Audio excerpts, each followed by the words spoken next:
We've got Jason Van Sickle here from Indianapolis Motor Speedway. He's in charge of education and curation at the raceway. And today we're talking about something called the Schebler Trophy. And now you're saying, well, why didn't they bring the Schebler Trophy in here? Because it's tall as the Eiffel Tower and weighs a gazillion pounds. That's why it's still at the Speedway, right? Yeah, it's actually technically on display on their second exhibition that's running right now, but it's a massive trophy. It's over 8 feet tall, weighs over 500 pounds. Commissioned by Tiffany & Company back in 1909 for the early races held at the Indianapolis Motor Speedway. And you think about that time period, and the thing was valued at $8,000.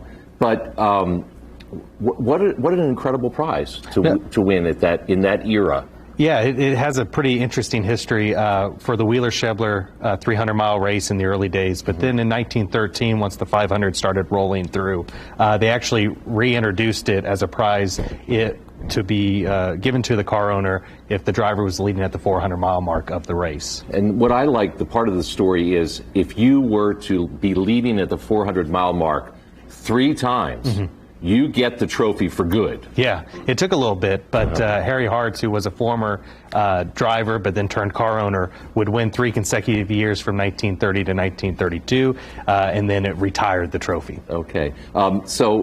But ultimately, the trophy ended up back at the Speedway. How did that take place? Yeah, when the museum was founded in 1956, it was one of the first things donated to the museum by the Hartz family, and has been on display not only in the original museum, but through different exhibitions in the current museum, and right now with our second exhibition. And I suspect this time of year, when we're all sort of descending on Indianapolis and coming out to the Speedway, there's got to be an uptick in interest in not just this, but all of the exhibits.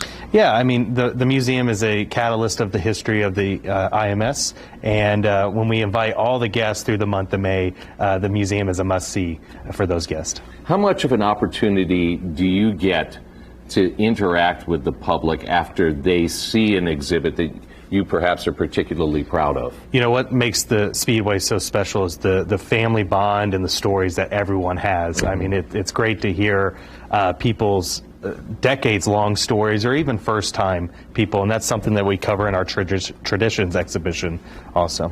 When I've been out of the track, it's always been fun for me to talk to, well, drivers in particular, who have some sense of the romance of automobile racing, some sense of the history of automobile racing, and I'm thinking in particular of Mario Andretti, because he's out of the track all the time. Yeah, I've never been there when he wasn't there. Yeah. But to talk to somebody like that about exhibits like this, that must be fun for you. You know, one of the biggest honors that I had in 2019 was to put together a Mario Andretti anniversary exhibit for his 50th anniversary of the 500 win. And I mean, Mario, he's a storyteller, and it's just amazing what he did in his career. And he hasn't really retired driving the 2-seater. Well, we hope Jason Van Sickle's going to hang around a while too. Thank you. Jason Van Sickle from Indianapolis Motor Speedway.